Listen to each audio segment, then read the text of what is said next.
नमो अरिहन्ताणं नमो सिद्धाणं नमो आयर्याणं नमो वज्रायाणं नमो लोये सवसाहूणम्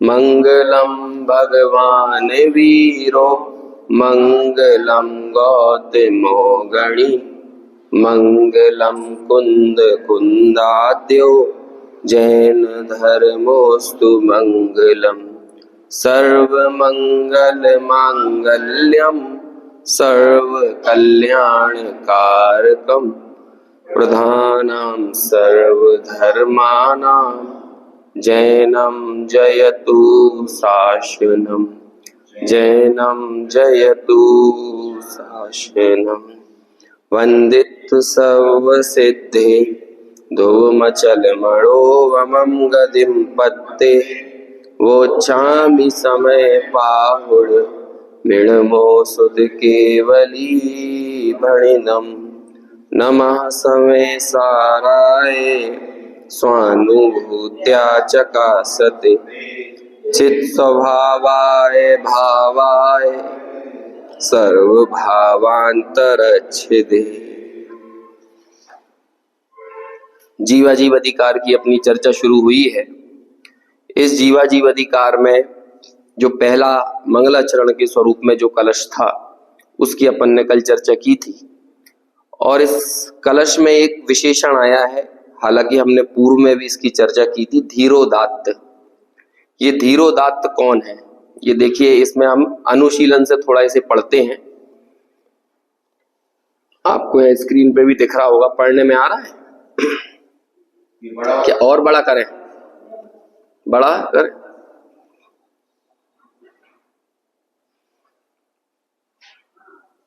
ठीक है, हाँ देखिए, अब ये देखो, सबसे नीचे लिखा हुआ है, वह ज्ञान धीर है, उदात्त है, धीरोदात्त है। मिल गया ना? सबसे नीचे ज्ञान धीर है, उदात्त है, धीरोदात्त है, अनाकुल है और मन को आनंदित करता हुआ सुशोभित है, विलास कर रहा है। अब इस नाटक है तो नाटक में कोई खलनायक भी होना चाहिए। तो इस नाटक समय सार का खलनायक कौन है? मोह है, मिथ्यात्व है, अज्ञान है। और उस मोह को, मिथ्यात्व को, अज्ञान को नाश करने वाला ज्ञान कौन है? नाश करने वाला ज्ञान वो कौन है? सम्यक ज्ञान। वो कैसा है? केवल ज्ञान, वो धीरोदात्त है ना। अब देखो, यहां पे बात आती है कि यही कारण है कि मंगलाचरण में उसे ही स्मरण किया है। अब देखो, यहाँ प्रश्न खड़ा किया, जो 4 प्रकार के नायकों की हमने चर्चा की थी कि आपने कहा कि ज्ञान धीरोदात्त नायक है। यह धीरोदात्त नायक क्या होता है, कैसा होता है, नायक के कितने प्रकार होते हैं और कौन कौन से हैं? तो अनुशीलन में दादा लिखते हैं कि भैया ये सब तो काव्य शास्त्र का विषय है, इन बातों को आप वहीं से विस्तार से जान लेना, लेकिन फिर भी थोड़े बहुत भेद बताओ। तो फिर एक आचार्य विश्वनाथ का ये पूरा श्लोक उन्होंने इतना सारा यहाँ पर लिख के दिया। इस पूरे श्लोक में 4 प्रकार के नायकों की चर्चा आई है। अब ये देखो, यहाँ पे लिखा है धीरोदात्त, धीरोदत्त, धीर ललित और धीर प्रशांत। ये 4 प्रकार के नायक, ये नायक के 4 भेद हैं। इनमें सबसे अच्छा नायक जो माना जाता है वो कौन है? धीरोदात्त। अपन ने एक दिन और बात की थी, धीर प्रशांत नायक भी अच्छा होता है, लेकिन वो लड़ाई वड़ाई नहीं करता है। और हमें एक ऐसा नायक चाहिए जो लड़ सके, दूसरे को नष्ट कर सके। तो अभी नष्ट करने वाली बात तो हिंसा की आ गई। तो किसे नाश करना है? यहाँ पे कहते मोह को नाश करना है, क्योंकि वो मोह का खलनायक है। लेकिन कमाल की बात है कि धीर नाम का विशेषण तो चारों में कॉमन है। धीर तो चारों के 4 होना चाहिए। ज्ञानार्णव ग्रंथ में एक ऐसी चर्चा आती है कि वृद्ध कौन है? वृद्ध यानी बुजुर्ग, बूढ़ा नहीं, वृद्ध यानी बड़ा। बड़ा कौन है?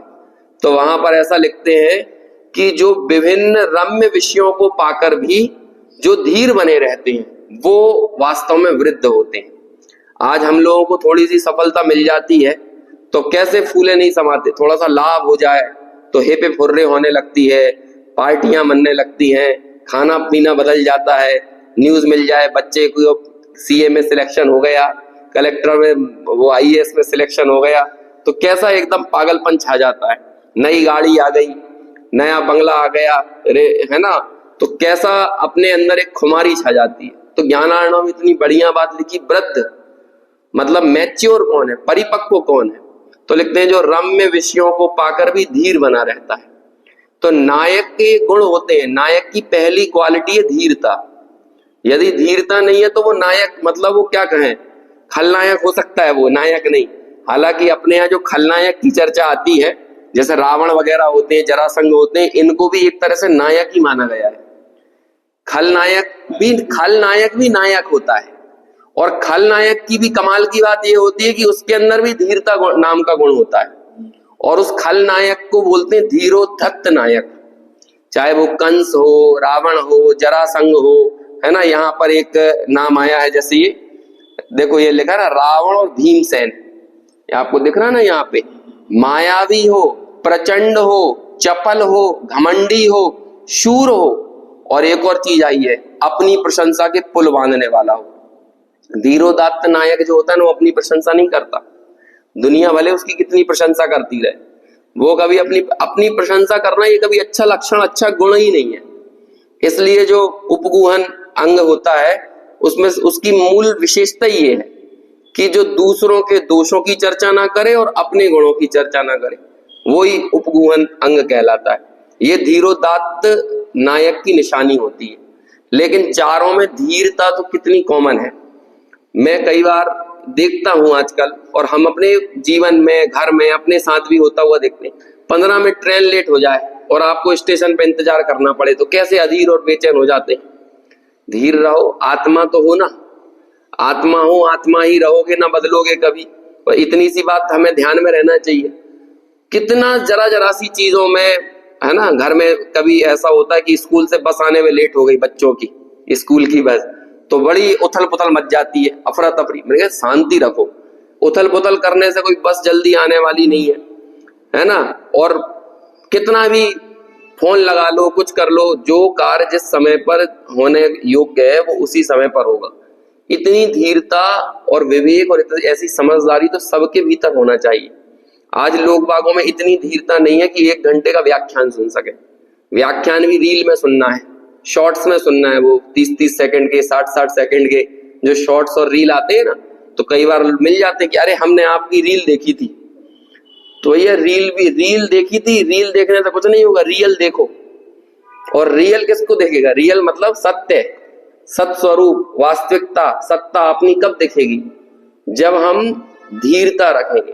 ये कितना, कई बार आप विचार करके देखो, 6 महीने, 1-1 साल तपश्चर्या में खड़े हुए हैं। आदिनाथ भगवान कितने टाइम तक खड़े रहे? 1 वर्ष तक। शरीर के ऊपर बेलें चढ़ गई, है ना, वो बाहुबली भगवान के ऊपर बेल चढ़ गई। लेकिन इसके बाद भी आप ये विचार करो कि कितने वर्ष तक? 1000 वर्ष तक। मतलब कल्पनातीत विषय। आजकल किसी को बोलो तो बोले गप्पे मार रहे हैं। आज अपन 1 घंटा भी खड़े होके बता दो, चलो ठीक है, हमारे में 1000 का तो संगनन नहीं है, 1 वर्ष का भी संगनन नहीं है, हो सकता है 1 दिन का भी संगनन नहीं हो, लेकिन आप 1 घंटा धीरता से विचार करने की सामर्थ्य तो डेवलप करके बताओ। किसी से कह दो कि ठीक है आपने स्वाध्याय किया ना, 1 घंटा धैर्यता से, शांति से बैठकर उसका विचार करो, तो हम कर पाएंगे। तो अभी तो हमारे अंदर ऐसी धीरपन ही नहीं है। तो धीर के बाद वाले विशेषण जो है, उदात्त, उद्धत, प्रशांत, ललित, धीर, ललित, ये सब विशेषण तो बाद में आते हैं। मूल विशेषण जो एक नायक का होना चाहिए वो क्या है? धीरता होना। धीर, वीर, गंभीर, ये 3 सबसे उत्तम विशेषण माने जाते हैं किसी भी नायक के, किसी भी पुरुष के। कैसा होना चाहिए वो? अब ये आजकल कहने लगे बायोडेटा में ये मांगते हैं कि भाई कितने करोड़ों रुपए कमा रहा है, कितना बड़ा घर है, कितनी कारें हैं, लेकिन उस बायोडेटा में ये कहीं नहीं देखा जाता कि ये धीर है, वीर है, गंभीर है कि नहीं। पता चल रहा है कि लपर लपर बातें करता हो, है ना, कोई उसमें कोई तुकतान नहीं बातचीतों में। वीरता ऐसी नहीं है। वीरता ये नहीं कि गुंडागर्दी दिखाने लगे, दूसरों से बदतमीजी करने लगे, इसका नाम वीर नहीं होता है। वीरता तो वो है कि स्वयं अपने जीवन में आने वाले कष्टों को कितनी शांति से सह सकता है। वीरता का तो वही प्रमाण है ना, दूसरों को डराना धमकाना ये कोई वीरता का प्रतीक थोड़ी है। आप स्वयं परिस्थितियों के सामने नहीं झुको, उससे असली वीरता जाहिर होती है। तो ऐसी वीरता है कि नहीं। फिर इसी तरह धैर्य है कि नहीं, सबको साथ लेके चलने की सामर्थ्य हो, है ना, असफलताओं को भी सहने की सामर्थ्य हो और सफलताओं में भी धीर बने रहने की सामर्थ्य हो। तो ये 3 गुण होते हैं। लेकिन वो लोग किसी बायोडेटा में आता है, जब अपनी लड़की के लिए लड़का तलाशा जाता है तो वो धीर वीर गंभीर है कि नहीं। फिर तो बस सारे धीर वीर गंभीर हो या ना हो, यदि 1 करोड़ रुपए कमा रहा है तो सारी क्वालिटी उसके अंदर ही है ना, धीरता वीरता गंभीरता सब उसमें ही गर्भित हो गई। ऐसा नहीं होना चाहिए। अपने पुराने बुजुर्ग वगैरह तो इन सब चीजों को बहुत नोटिस करते थे। पहले लोगों को ज्यादा फर्क नहीं पड़ता था इन सब चीजों से कि कितना बड़ा मकान है, बस। अब जो स्वयंवर किया जाता था ना, स्वयंवर में भी जो कुछ 2-4 टास्क रख दिए जाते थे कि आप ये 2-3-4 टास्क हैं, इन टास्क को पूरा करो। अब उसमें ये नहीं देखा जा रहा बैकग्राउंड बाकी चीजों का कि तुम कितने बड़े राजा के पुत्र हो, कि तुम कहाँ पढ़े लिखे हो, कोई चीज नहीं। वो जो टास्क दिया, उस टास्क को यदि आपने पूरा कर दिया तो जो समझदार लोग हैं वो समझ जाते थे कि ये कन्या के योग्य वर है कि नहीं। अपन सब लोगों को मुक्ति लक्ष्मी का वर्ण करने जाना है। मैंने अभी एक विशेषण पढ़ा, प्रवचन सार की 3री या 4थी गाथा की टीका में है। मुनि राजों के लिए, साधुओं के लिए ऐसा विशेषण आया कि जो मुक्ति सुंदरी के स्वयंवर में शामिल होने वाले, है ना, मुक्ति सुंदरी का स्वयंवर का नाम दीक्षा उत्सव है। जो दीक्षा ग्रहण करते हैं ना मुनिराज, तो उसे क्या कहा, मुक्ति सुंदरी का स्वयंवर है। और वो मुक्ति सुंदरी के स्वयंवर का मांगलिक है। वो कोई निराशा का समय नहीं है, बल्कि मांगलिक है। और फिर इतनी बढ़िया बात कही कि अब देखो, साधुओं का जब स्वयंवर हो रहा है, साधु दीक्षा जो हो रही है वो किनका स्वयंवर हो गया, साधुओं का स्वयंवर हो गया ना। तो अब उस साधुओं के स्वयंवर में, जैसे स्वयंवर में कुछ ढोल नगाड़े ये सब बजते हैं कि नहीं, मंगल उत्सव होता है, तो अब क्या कहते हैं, अपने भगवान को याद किया जाता है मांगलिक में, सिद्धों को, अरहंतों को, इन सबको याद किया जाता है। तो कहते हैं ऐसे हमने पिछली 3 गाथाओं में अरहंतों को, सिद्धों को, गणधर को, सबको नमस्कार किया। काय के लिए किया ये नमस्कार? क्योंकि ये साधु जी का स्वयंवर होना है, इन मुनिराज का स्वयंवर, मतलब दीक्षा लेने जा रहे हैं ना। तो एक क्या कहलाता है वो, 14 प्रकीर्णक होते हैं अंग बाह्य में। अंग बाह्य जो होता है ना, एक तो अंग प्रविष्ट है, अंग प्रविष्ट में ये 12 अंग आ जाते हैं। लेकिन कुछ सूत्र वगैरह जो होते हैं वो बच जाते हैं, तो वो बचते हैं तो फिर कहां पर आते हैं वो सूत्र, वो आते हैं अंग बाह्य में, है ना। तो उस अंग बाह्य का फिर भेद हो जाते हैं 14 प्रकीर्णक, और उन 14 प्रकीर्णकों में 6वें प्रकीर्णक का नाम है नैमित्तिक मांगलिक, कि गृह प्रवेश हो तो क्या होना चाहिए, ये सब नैमित्तिक मांगलिक, बहुत सारी चीजें, शादी विवाह कैसे होना चाहिए, ये सब है अपने शास्त्रों में, एक एक चीज का वर्णन किया गया है। नैमित्तिक मांग, ये बार बार वो होता है कॉन्ट्रास्ट और वो होता है ना, तो इसको मैं अभी थोड़ी देर के लिए बंद कर देता हूं यहां से, तो आपको दिक्कत नहीं होगी। तो इस तरह के मांगलिक होते हैं, किसमें, परिकर्म नाम के, वो कौन सा, 6वें नंबर के प्रकीर्णक में नैमित्तिक मांगलिक की चर्चा होती है। तो कहते हैं कि ऐसे ही नैमित्तिक मांगलिक में जब स्वयंवर होता है तो अपने इष्ट को याद किया जाता है। तो अपने इष्ट कौन है, अरहंत और सिद्ध भगवान। तो कहते हैं यहाँ पे कौन सा मांगलिक हो रहा है जो तुमने इष्ट को याद किया, कौन सा इष्ट, ये दीक्षा ले रहा है मुनिराज, तो इसमें कौन सा मांगलिक हो रहा है, मुक्ति सुंदरी का स्वयंवर है, उसका उत्सव है। तो इस तरह से उन्होंने दीक्षा को किसके साथ जोड़ा, मुक्ति सुंदरी का वर्ण करने के लिए। अच्छा, उस स्वयंवर में शामिल जो वर होगा, जो कि इस समय कौन है, मुनिराज बनने के लिए जो तत्पर हो रहे कोई भी व्यक्ति है, हाँ जो भी है, तो वो उसका कैसा लक्षण होना चाहिए जिसे मुक्ति सुंदरी अपने यहाँ इनवाइट करेगी, धीर होना चाहिए वो, और कैसा होना चाहिए? उदात्त भी होना चाहिए। तो ये धीर हो, उदात्त हो, है ना, धीर वीर गंभीर हो, प्रशांत हो, ऐसे नायक वाले गुण होना चाहिए। तब जाकर तो शादी अनंत काल के लिए वो निर्वाह कर पाएगा। हम कहते हैं ना, इस लड़की के साथ कौन निर्वाह कर पाएगा, ऐसे ही मुक्ति सुंदरी यानी मोक्ष के साथ कौन निर्वाह कर पाएगा। ये बेचैन लोग जिनको 15 मिनट तो स्वाध्याय में बैठने में दिक्कत हो रही है, ये शादी अनंत काल तक क्या बैठेंगे? अब थोड़ा सा लॉजिक से सोच के देखो, ये आधे घंटे जो जिनवाणी सुन पाने में भी समर्थ ना हो पाए, आधे घंटे जो तत्व विचार करने में समर्थ ना हो पाए, शांति से बैठ के ये चिंतन ना कर पाए कि मैं कौन हूं, मेरा क्या स्वरूप है, तो वो छोटे दादा ने देव दर्शन नाम का पाठ लिखा ना, उसमें बहुत अच्छी बातें लिखी। देव दर्शन पाठ पढ़ा बालबोध में, बालबोध 1 में ही है शायद। मैं तो बार बार सबसे बोलता हूँ, बालबोध 1, 2, 3, बीतरा विज्ञान 1, 2, 3 और तत्व ज्ञान 1, 2, ये 8 भाग तो पढ़ के रखना ही चाहिए, तब अपन को जिनवाणी की बहुत सारी चीजें स्वयं समझ में आएंगी। तो वहां पे वो देव दर्शन के पाठ में लिखते हैं, तुमने मंदिर की पूरी प्रक्रिया बताई दर्शन करने की भगवान की। जब दर्शन की प्रक्रिया हो जाती है तो फिर मालूम क्या लिखते हैं, यदि स्वाध्याय सभा चल रही हो तो वहां बैठना चाहिए। ठीक है, फिर उन्होंने दूसरी चीज भी लिख दी, यदि स्वाध्याय सभा नहीं चल रही तो क्या करो, तो कहते हैं कि अपना कोई ग्रंथ लेके पढ़ना चाहिए। और फिर इतना ही नहीं करना है, स्वाध्याय सभा सुनकर निकल नहीं लेना और ग्रंथ पढ़ के भी नहीं बाहर नहीं निकल जाना, बल्कि कुछ देर वहां बैठकर ये विचार करना, मैं कौन हूं, मेरा स्वरूप क्या है। देखो टोडरमल जी ने लिखा, भली होनहार है जिसकी उसे ये विचार आता है कि मैं कौन हूं। यदि आपकी भली होनहार नहीं होगी तो आपको विचार ही नहीं आएगा, आपको लगेगा कि जैसा जीवन चल रहा है बस वैसे ही चलता रहे। सुबह उठ गए, खा लिया पी लिया, ठंडी पड़ गई तो गर्म कपड़े पहन लिए, गर्मी आ गई तो एसी पंखा चालू कर लिया, बस यही चलता रहेगा जीवन में। बिल्कुल इतनी बेहोशी में शांति से अपना जीवन चलेगा, मौसम बदलते रहेंगे, अपनी पर्याय मूलता उन मौसमों के साथ वैसी की वैसी बनी रहेगी। कुछ नहीं, हमारे दिमाग में सब सेट है। अब सर्दी आ गई है, दिसंबर का महीना आने वाला है, ठंड और जोर पकड़ेगी, तो अपनी वो मुरम रखी होगी फर्नीचर वाली, है ना, तो उसको निकाल के उससे हाथ तापना है, सिगड़ी जला लेना है। फिर सबको मालूम है सिगड़ी जलाते समय, हाथ तापते समय क्या कि गुड़ पट्टी खा लो, मूंगफली सेक के खा लो, सबका एकदम फिक्स है मामला। बाकी कोई कोई विचार नहीं करना कि मैं कौन, है ना।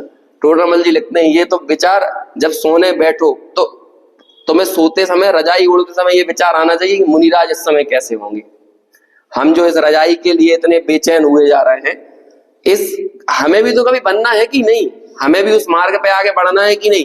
तो फिर हमें ये विचार भले ओढ़े हुए हो, लेकिन उस समय एक बार विचार तो करके देखो कि मेरी सामर्थ्य कैसी है, कि मैं जरा सी सर्दी को बर्दाश्त करने की अभी मेरे भीतर सामर्थ्य नजर नहीं आ रही है, मैं थोड़ी सी गर्मी को सहन कर पाने में, थोड़ी सी भूख प्यास की वेदना को सहन कर पाने में समर्थ नहीं हूं, तो कैसे मेरा चल पाएगा, कैसे निर्वाह होगा। तो इन सब चीजों का हमें बारंबार विचार करना चाहिए। और सबसे मूल, ये सब बातें तो बाद की हो गई, मैं कौन हूं, मेरा स्वरूप क्या है। आचार्य कुंद कुंद का हंटर चलना चाहिए हमारे ऊपर। हंटर मतलब ये जो गाथाएं है ना, ये हमारी पर्याय मूलता के ऊपर उनके हंटर हैं। और ऐसे हंटर पड़ रहे हैं पर्याय मूलता पे, तो भी हमारे वो दूर ना हो। देखो पहले क्या होता था, मैं सुबह सुबह अपनी कॉलोनी में घूमता था, आप लोगों के साथ भी होता होगा, आज से 8-10 साल पहले की बात बताता हूँ। तो जैसे कोई भी घर के सामने से निकले तो अपन को किसी का इंटीरियर दिख गया, किसी का एक्सटीरियर दिखा, तो कहते हैं ऐसा इंटीरियर हम भी हमारे यहाँ करवाएंगे, ऐसा कलर हम भी करवाएंगे, ऐसा एलिवेशन हमारे भी घर का होना चाहिए। कहीं गाड़ी खड़ी दिख गई तो तुरंत कहा ये गाड़ी बढ़िया है, हमें भी ऐसी एक दिन लेना है। तुरंत अपनी चेतना निकलती है वो गाड़ी में, बंगले में, किसी भी अन्य विषय भोग में, तुरंत निकल के यहां से निकल के वहां चली जाती है। ऐसा लगता है कि नहीं। फिर अब देखो अभी वही होता है तो क्या होता है कि तुरंत आचार्य कुंद कुंद की गाथाएं तुरंत अपने क्या कहे, ऐसा लगे कि वो संटी लेके खड़े संटी समझते क्या कहलाता है। हम बचपन में जब पहली दूसरी में थे तो हमारे एक सक्सेना सर हुआ करते थे, तो वो एकदम पतली बेंत आती है, बेंत वाली संटी। अब तो गांव में ही पढ़ाई करते थे तो बेंत की संटी से छोटी छोटी चीजें करवाते थे, जैसे कि हाथ ऊंचा करवा, ये भी सिखाते थे वो पहले कि सीधा हाथ, उल्टा हाथ, है ना। तो कोई ने गलती से सीधा हाथ बोला और उसने उल्टा कर दिया तो पीछे से एक संटी पड़ती थी। तो ऐसी अंदर में घबराहट होती थी कि जरा सी भी कोई गलती ना हो जाए, हमसे कोई गलती ना हो जाए, हमसे कोई, उन्होंने ABCD याद करने दी, 1 2 3 दी, 2 का पहाड़ा दिया, गलती ना हो जाए। इतने सजग, इतनी सजगता से उत्तर देना, इतनी सजगता से कक्षा में बैठना, क्योंकि वो तो सहिष्णु नहीं थे, बिल्कुल असहिष्णु थे, बिल्कुल गलतियों के प्रति उन्हें सहन नहीं होता था, तुरंत एक संटी पड़ती थी।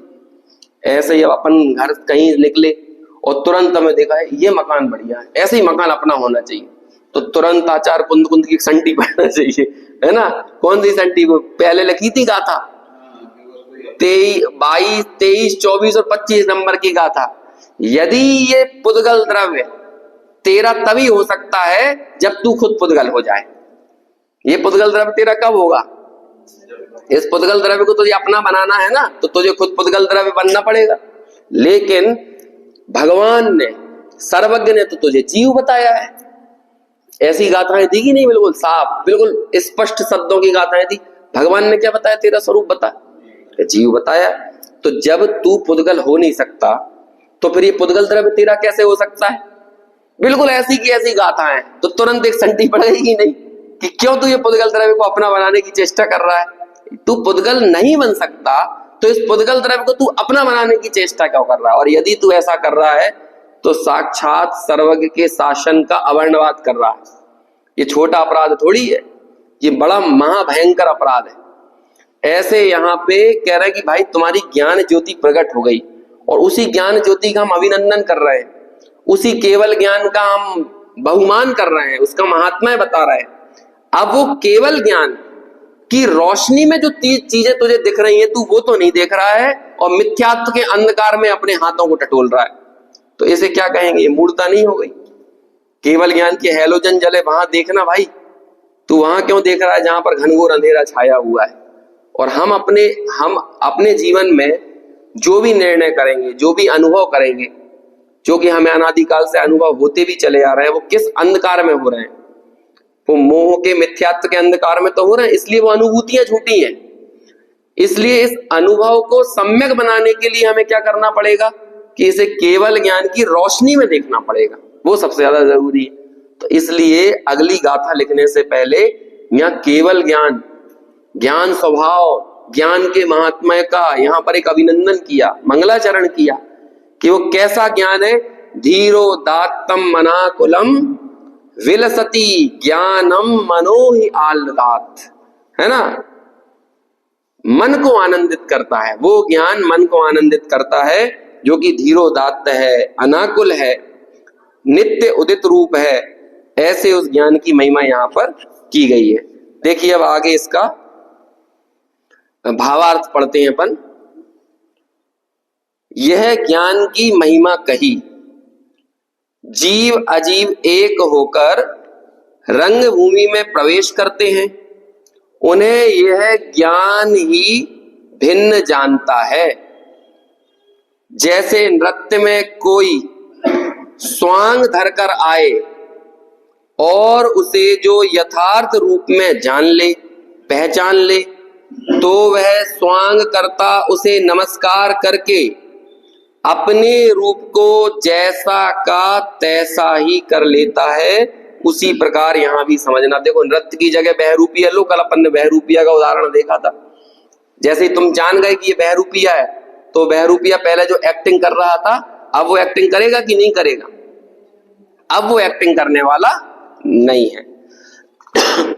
ऐसा ही ज्ञान सम्यक दृष्टि पुरुषों को होता है, मिथ्या दृष्टि इस भेद को नहीं जानते, है ना। अब देखो, इसका बहुत अच्छा पद्यानुवाद समय सार नाटक में लिखा है, जो आपको यहाँ स्क्रीन पे दिख रहा है, ठीक है, वो अपन पढ़ते हैं साथ में।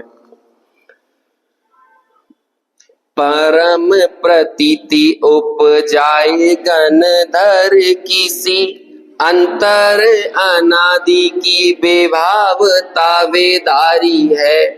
भेद ज्ञान दृष्टि सो विवेक, चेतन अचेतन की दशा निर्वारी है। कर्म को नाश करी अनुभव अभ्यास, हिये में एक मिनट। वारी है अंतराय नास भयो,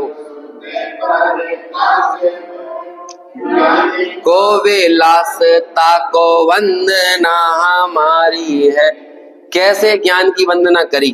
देखो इसका अर्थ पढ़ते हैं अपन, अब एक एक लाइन का अर्थ नहीं करेंगे क्योंकि अपन ने कलश के माध्यम से संस्कृत का अर्थ तो किया ही है। जिस ज्ञान के विलास ने, उल्लास ने, परिणमन ने गणधर देव के समान उत्कृष्ट श्रद्धान उत्पन्न करके अनादिकालीन आंतरिक विभाव भाव को विदीर्ण किया है, यानी मिथ्यात्व का नाश किया है। किस ज्ञान की महिमा हो रही है? किस ज्ञान की महिमा है? ये इस ज्ञान की महिमा है जिसने कि अनादिकालीन आंतरिक विभाव भाव को विदीर्ण, विदीर्ण मतलब क्या? खत्म कर दिया, नष्ट कर दिया, खंडित किया है, विदीर्ण किया है।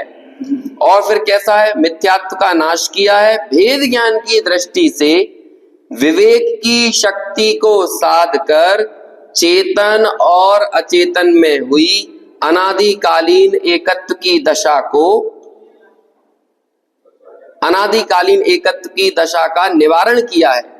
उन्हें भिन्न भिन्न जाना है और उसके बाद अनुभव के अभ्यास द्वारा कर्मों का नाश करके हर्षित हृदय से अपनी शुद्धता की संभाल की है, जिससे अंतराय कर्म का नाश हुआ, शुद्ध आत्मा का प्रकाश हुआ, अर्थात केवल ज्ञान हुआ। जो नित्य उदित लक्षण था ना, केवल ज्ञान हुआ। अतीन्द्रिय आनंद का विलास हुआ।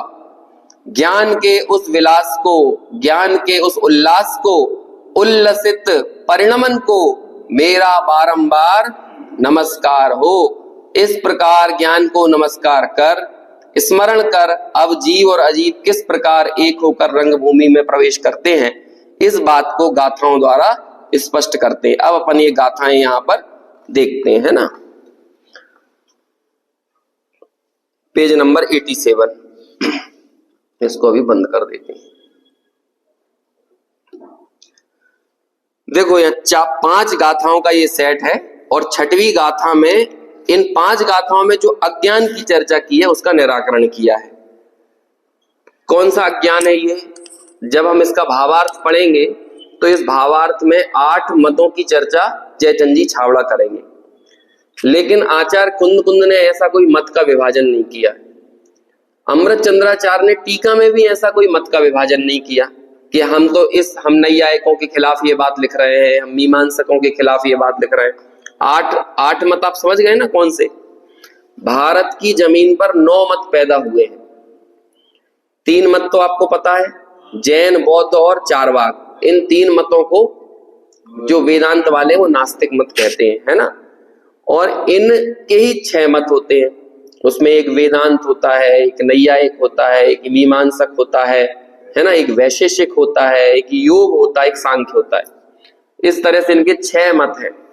तो 6 ये हो गए और बौद्ध और चारवाक, ये 2 और मिला लो तो कितने हो गए? 8। और 9वां मत कौन सा, दर्शन कौन सा हो गया? अपना जैन दर्शन। तो अब 44 नंबर की जो गाथा है उसमें तो ये बताएंगे, बंद नहीं हुआ क्या? हाँ तो यहाँ पे 44 नंबर की गाथा में तो ये बताएंगे कि जैन दर्शन की यानी सर्वज्ञ की क्या मान्यता है, सर्वज्ञ ने आत्मा का क्या स्वरूप बताया है। लेकिन बाकी की 5 गाथाओं में ये कहा जाएगा कि इन 8 मत वालों की क्या मान्यता है। लेकिन ये मत का विभाजन किसने किया?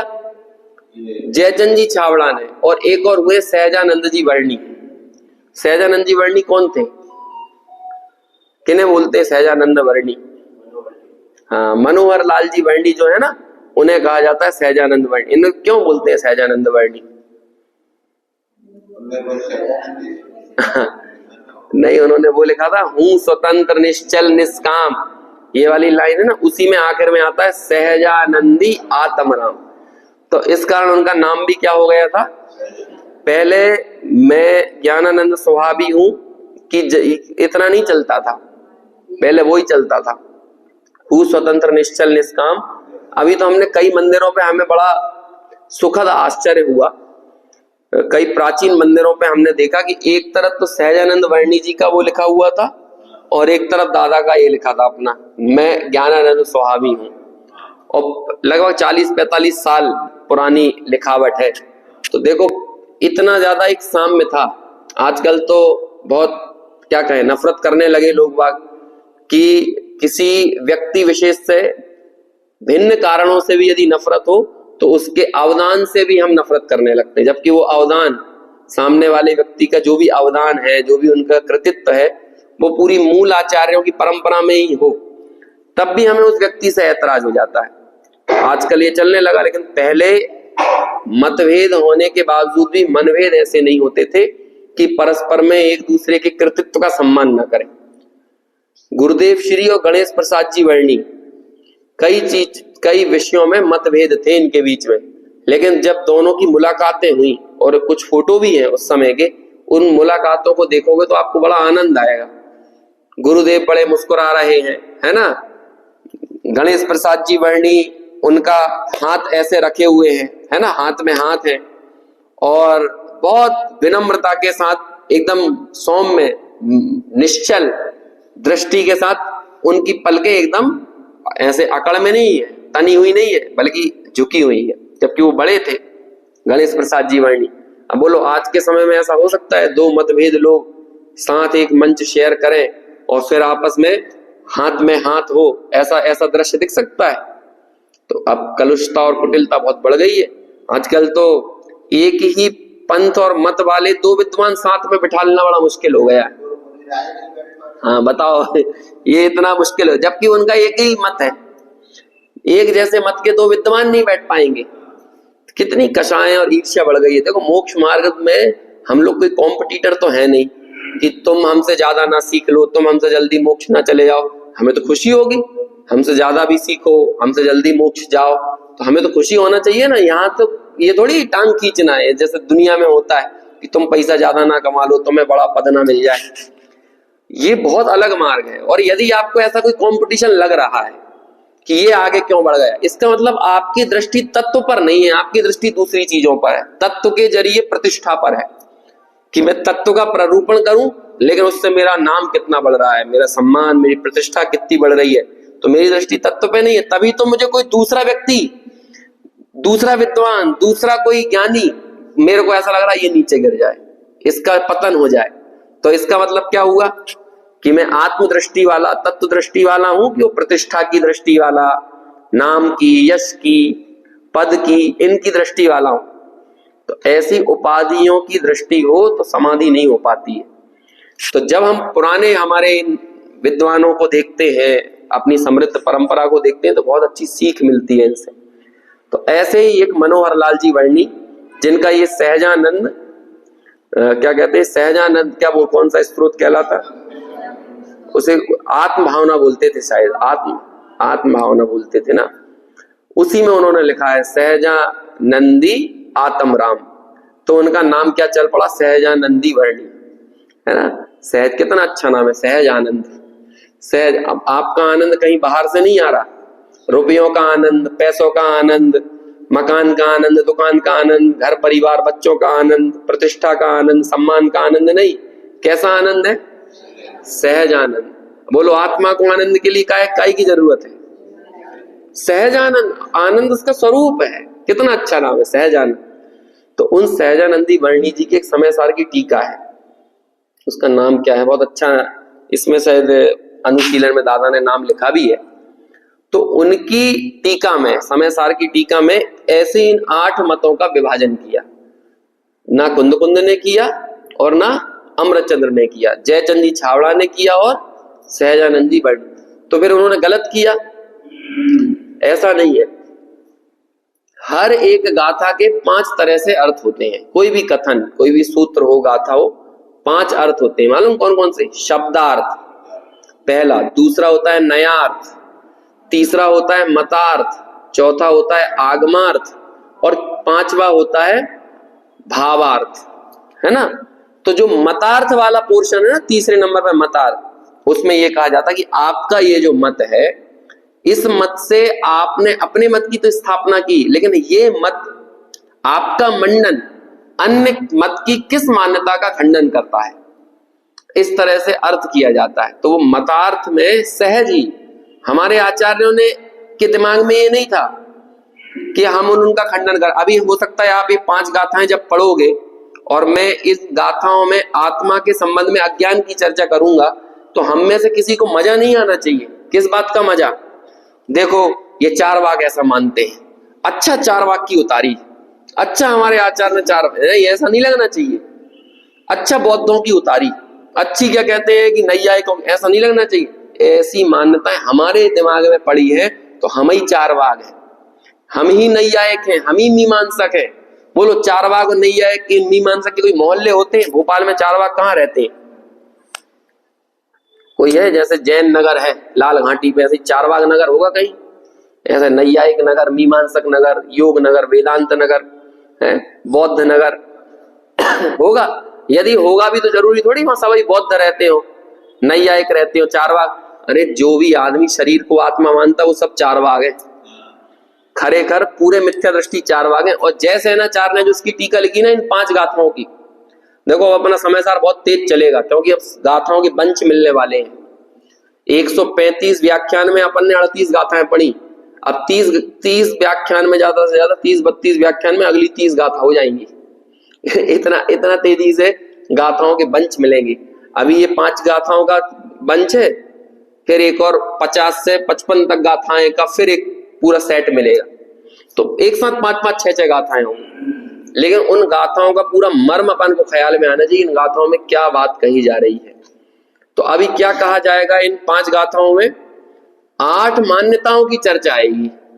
उन 8 मान्यताओं में कुंदाचार्य ने और अमृतचंद्राचार्य ने नहीं कहा कि हम इस मत के विरुद्ध लिख रहे हैं, वो तो ये कह रहे हैं तुम्हारे अंदर यदि ऐसा कुछ अज्ञान पड़ा हो, क्योंकि आचार्य कह रहे हैं हमें एकत्व विभक्त आत्मा दिखाना है।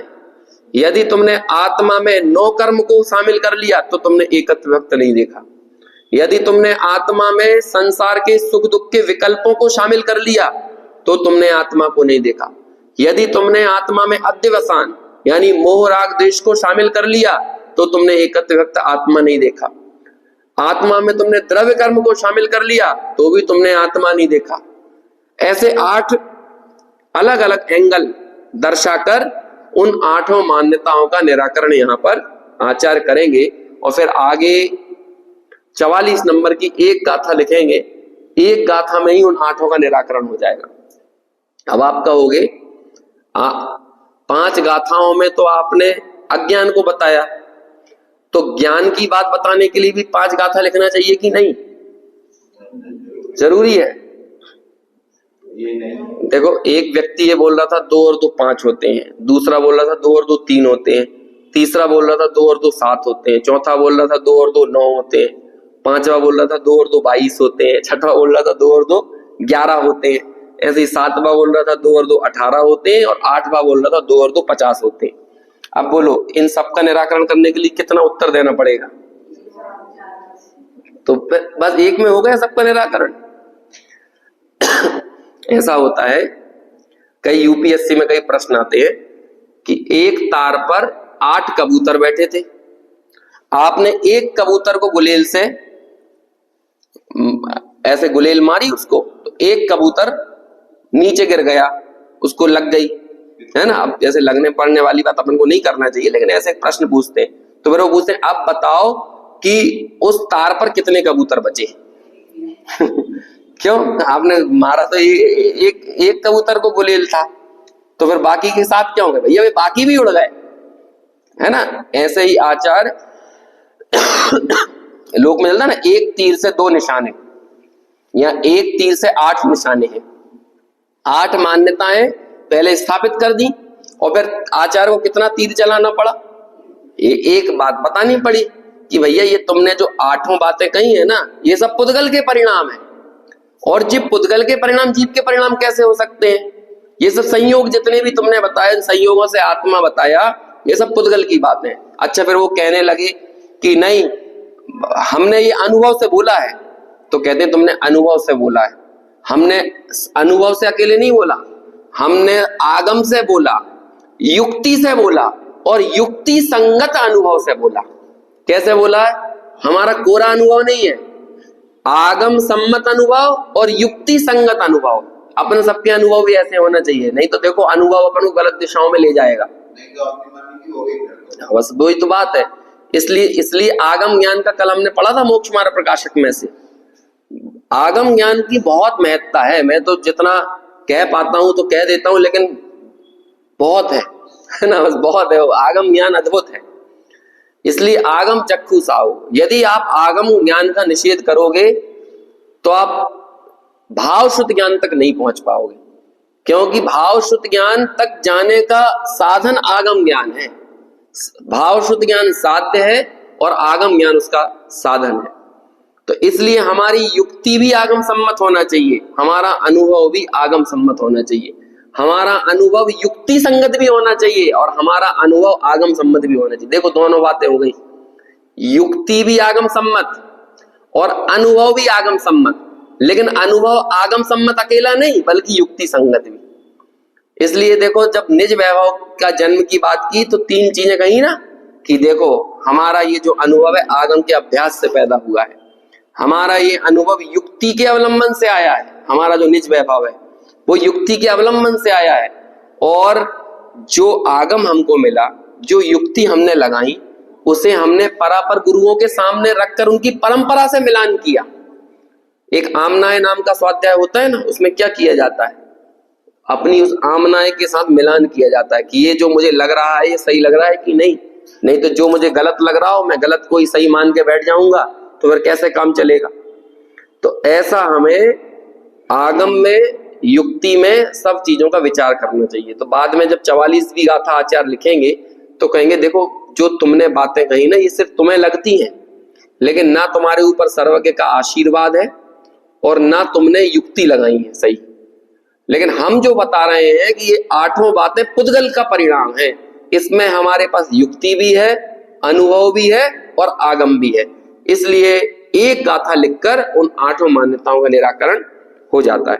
तो अभी हम ये जो गाथाएं पढ़ेंगे ये तो अन्य मत का पक्ष है, अपने मत के पक्ष की गाथा 44वें नंबर की आएगी। अभी अपन ये पढ़ लेते हैं, बाकी इसकी चर्चा तो आगे करेंगे। अपाणमयानंता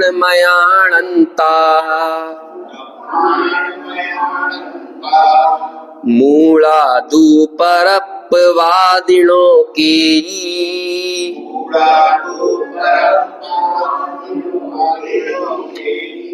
जीवम अज्वसाणम कम्मं च तः परुवेन्ति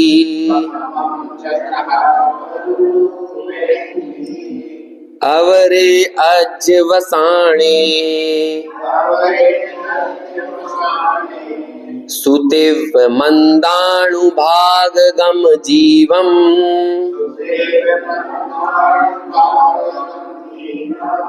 मन्नन्ति तः अवरे लोकम्मं चाविजीवोति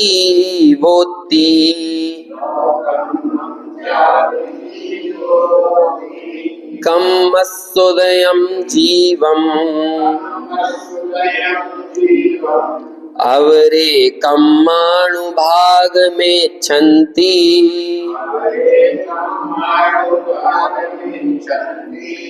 तिव्वत्तण मंदत्तण गुणे हि जो सोहवदी जीवो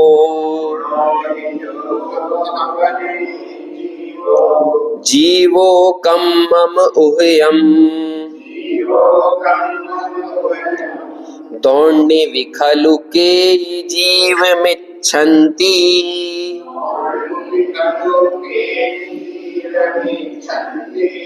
अवरे संजोगेण दू कम्माणम जीव में छन्ति। अगले पेज पे एवं विहा बहु विहा परम पाणम वदन्ति दुम्मेहा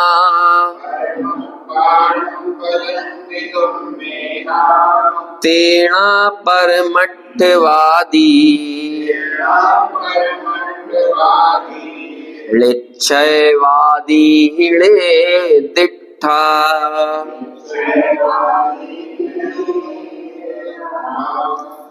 पद्यानुवाद पढ़ते हैं, थोड़ा आराम आराम से, थोड़ा अर्थ समझ के पढ़ना है ना, क्योंकि इसकी चर्चा तो अपन कल करेंगे।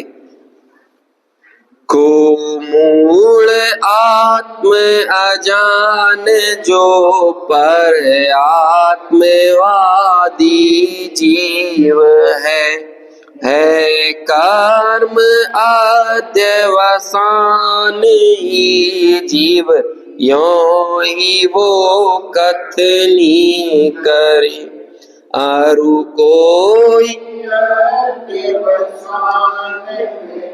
अनुभाग तीक्षण मंद जो उसको ही माने आत्मा अरु अन्य को नो कर्म को अन्य माने आत्मा कर्म के ही उदय को तीव्र मंद गुणों सहित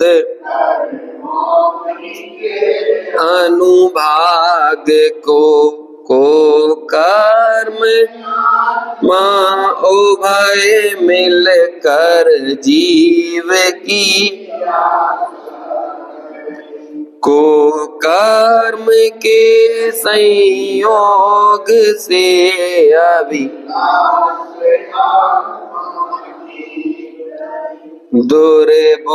दुर्बुद्धियों ही और बहुविध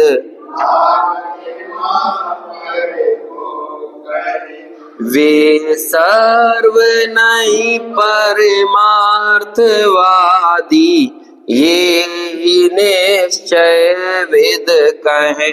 देखो ये वाला पद्यानुवाद फिर भी थोड़ा कठिन था, ये वाला पद्यानुवाद और अपन एक बार पढ़ लेते हैं, कल अपन इन्हें नहीं पढ़ेंगे 5-5 गाथाओं को, तो ये सरल है थोड़ा, है ना। दादा का ये आज की भाषा में बिल्कुल और सरल है।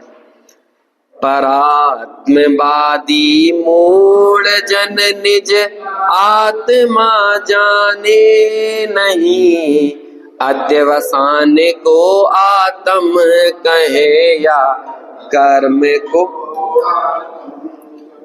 अध्यवसान गत जो तीव्रता या मंदता वह जीव है पर अन्य कोई यह कहे कर्म ही बस जीव है। हाँ।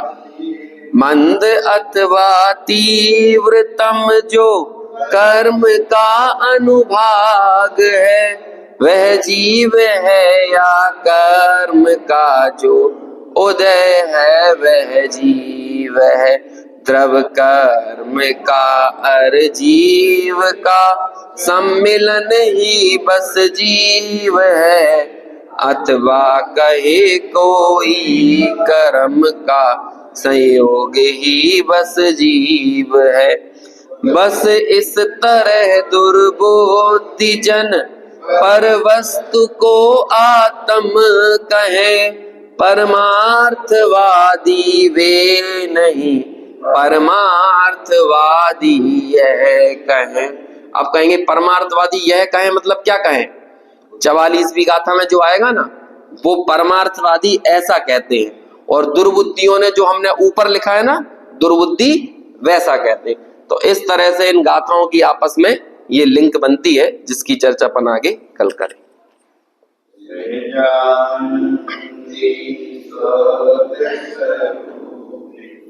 अविनाशी